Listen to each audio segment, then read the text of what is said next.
بسم اللہ الرحمن الرحیم۔ السلام علیکم دوستو، ناول یار دلم از کلم رحیلہ خان، قسط نمبر 67۔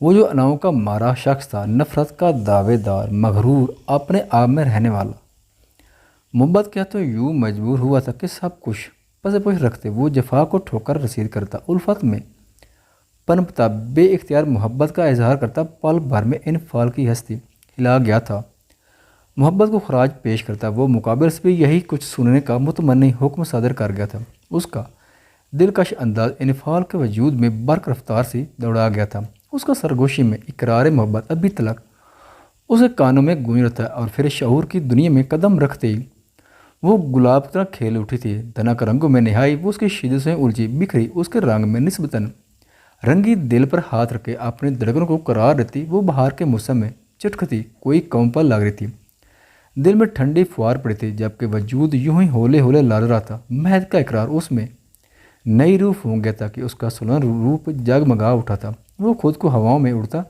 محسوس کر رہی تھی، اور جب انفعال کا اظہار محبت ہونا تھا تب اس پر مہد کی جنونیت کے نئے باب کھلنے تھے، گویا محبت سے ٹکرانے والی تھی، اور دونوں ایک دوسرے کے سنگت میں سرگرم ہوتے ایک نئی داستان رقم کرنے والے تھے، وہ جا چکا تھا اس کو اپنا اسیر بنا کر، اپنے لفظوں میں قید کر کے، اس کے حواسوں کو سلب کر کے، اور اس کے دل پر دھڑلے سے اپنا نام درج کر کے، اس پر ایک سحر سا پھونک کر وہ اس کو معتبر کر گیا تھا۔ انفعال نڈھیل سی صوفے کی پوش سے سر ٹکرا گئی تھی کہ تبھی ڈور بیل بجی تھی، اور وہ ہڑبڑا کر جھٹکے سے سیدھی ہوئی تھی، وہ جانتی تھی کہ راحت ہے، پر پھر بھی وہ احتیاط کے طور پر شاپنگ بیگ سے ایک سوٹ کے ساتھ کا دوپٹہ نکل خود کے گرد اچھی طرح اڑے دروازے کی جانب بڑھی، توقع کے مطابق راحت ہی تھی۔ السلام علیکم میڈم۔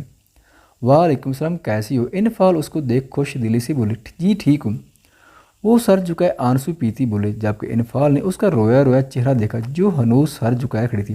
آؤ اندر، وہ اس کو کہتی دروازے سے ہٹ گئی، جبکہ راحت اپنی پریشانی میں انفعال پر غور نہیں کر پائی تھی جو اس وقت مہد کے ڈریس میں ملبوس تھی۔ تم بیٹھو، میں ابھی آتی ہوں، انفعال اسے کہتی جلدی سے شاپنگ بیگ اٹھائے کمرے میں آئے کہ جلد از جلد چینج کر سکیں۔ اس کا دل تو مہد کے ڈریس میں رہنے کا تھا، پر راحت کے سامنے وہ نہیں پہن سکتی تھی۔ کچھ دیر بعد وہ باہر آئی تو ضمیر خان کو دیکھ ٹھٹکی، جو لب پینچے بے بسی کی تصویر بنا راحت کو گور رہا تھا۔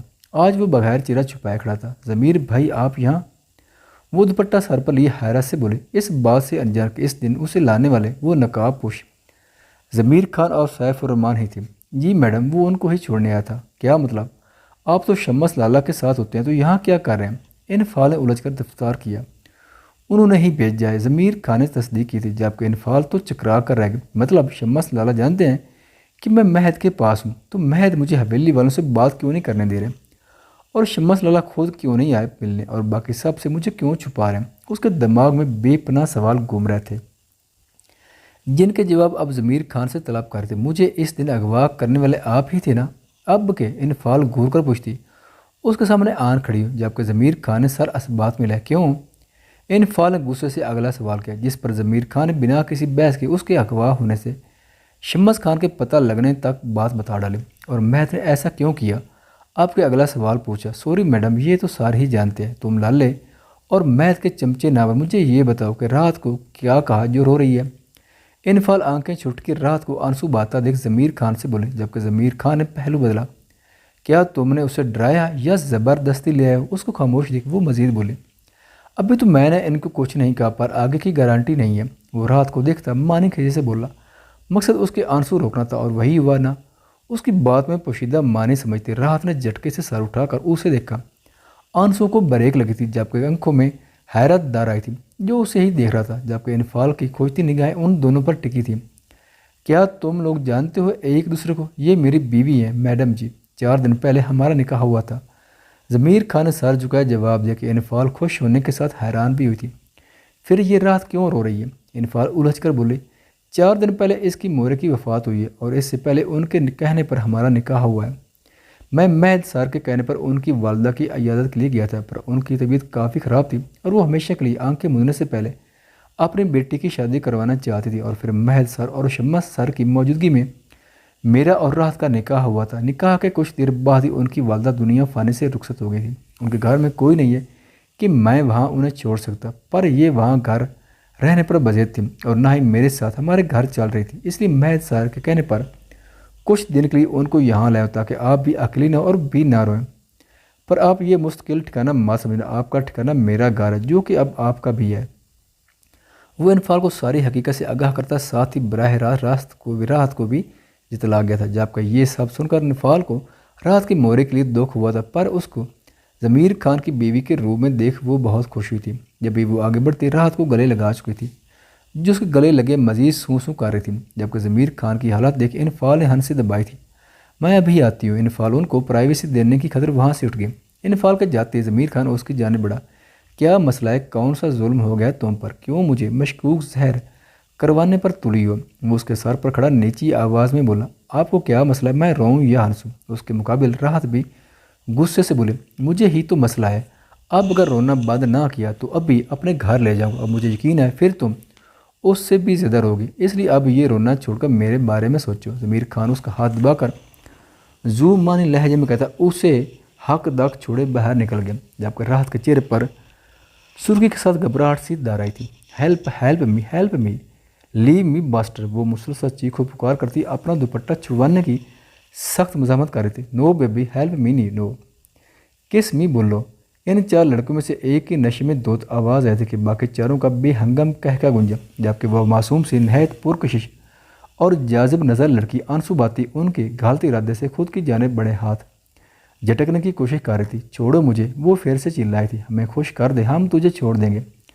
ایک لڑکا اس کا دوپٹہ کھینچ کر اس کے نازک وجود سے جدا کرتا پھونکارا، جبکہ گل اپنے وجود سے دوپٹہ دور ہوتے دیکھ اذیت سے آنکھیں میچ گئی تھی۔ اس کی چادر راستے میں کہیں گر گئی تھی جب وہ ان سے بچنے کو بھاگی تھی، پر ان لڑکوں نے ایک ہی جست میں اسے جا لیا تھا۔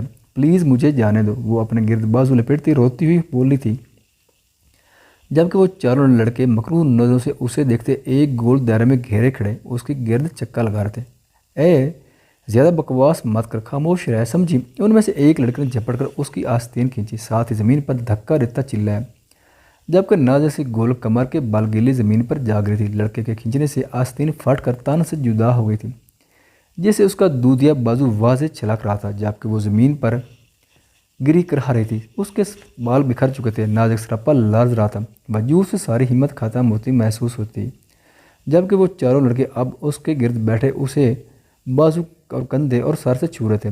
یہ بہت لطف دینے والی ہے، ایک لڑکا خباثت سے بولا تھا۔ ان چھوئی کلیہ مزہ تو آئے گا ہی، ایک اور لڑکا اس کے بازو کو ٹچ کرتا رال ٹپکاتے بولا، جبکہ وہ ان کے بیچ پڑی اپنے مر جانے کی دعا کر رہی تھی۔ اس سے پہلے کہ وہ مزید کوئی گستاخی کرتے یکدم سے فائر کی آواز گونجی تھی، اور وہ لڑکا جس کے بازو پر انگلیاں پھیر رہا تھا ماتھے میں گولی پیوست ہونے سے پیچھے جاگ رہا تھا۔ اس کے ساتھ ہی باقی تین ہڑبڑا کر اٹھ کھڑے ہوئے۔ ان کے دائیں جانب بھی سیاہ شلوار قمیض میں ملبوس، ہاتھ میں گن تھمے باروب شخصیت کا حامل شمس خان کھڑا تھا۔ شمس خان جو آج شکار پر آیا تھا کہ کسی لڑکی کے چلانے پر وہ اور خبر اسی جانب آئے تھے، پر سامنے کا منظر دیکھ کر شمس خان کی آنکھوں میں خون آتا رہا تھا۔ لمحے کی دیر کیے بغیر وہ اپنی بندوق سے نشانہ باندھ کر گولی ایک کی کھوپڑی میں پیوست کر چکا تھا، جبکہ اچانک فائر کی آواز پر اس لڑکے کو پیچھے کو گرتا دیکھ گل سانس تک رو گئی تھی۔ اس نے ہراسان نظروں سے ان کو دیکھا۔ ان تینوں لڑکوں کی اس کی جانب پوچھ تھی کہ وہ سانس روک کر اٹھتی کچھ دور پڑا، اپنا دوپٹہ سر پر اٹھ کر اچھی طرح خود پر پھیلا چکی تھی۔ جب بھی تین فائر مزید چلنے کی آواز آئی تھی اور وہ لڑکے بھی پہلے کی طرح ڈھیر ہو چکے تھے۔ گل جو پہلے ہی مرنے جیسی ہوئی کھڑی تھی، ان تینوں لڑکوں کو تڑپتے دیکھ کر وہ سامنے کھڑے شخص کے خطرناک ہاتھ تک سرخ چہرہ اور شعلہ برساتی سرخ آنکھیں دیکھ کپ کپا اٹھی تھی، جبکہ اس کے ساتھ کھڑے دوسرے شخص کا بھی یہی حال تھا۔ کون ہو تم لڑکے اور جنگل میں کیا کر رہے ہو؟ شمس کی بھاری غصے بھری استفہامی آواز جنگل میں گونجی تھی۔ افنان فون کان سے گیا، تیز سے گلاس ڈور دھکیلے مال میں انٹر ہوا تھا کہ سورج سے ایک نازک وجود آ کر ٹکرایا تھا۔ اس زوردار تصادم پر مقابل کے شاپنگ بیگ زمین بوس ہوئے تھے، ساتھ ہی لبوں سے ہلکی سی کرہا نکلی تھی۔ یہ میٹنگ ہمارے لیے بہت امپورٹنٹ ہے، سمجھ آئی میری بات؟ کوئی کمپلین نہ سنوں میں تمہاری۔ فون سے مہد کی تنبیہ آواز آئی تھی کہ افنان ایک نظر اس لڑکی کو دیکھ کر عجلت میں آگے بڑھا۔ جی بھائی آپ پریشان مت، میں بس پہنچ گیا ہوں، ہے یوں۔ تبھی اسے اپنے عقب سے غصے بھری آواز سنائی دی کہ اس نے بے سختہ پلٹ کر دیکھا، جو جینز شرٹ میں ملبوس کمر پر ہاتھ ٹکائے لڑنے کے لیے تیار تھی۔ خواتین و حضرات، ویڈیو دیکھنے کا شکریہ۔ اگر ویڈیو پسند آئے تو چینل کو سبسکرائب کریں اور ساتھ ہی بیل کے آئیکن کو لازمی پریس کریں تاکہ آپ کو آنے والی ویڈیوز کے اپڈیٹ سب سے پہلے مل سکیں۔ خدا حافظ۔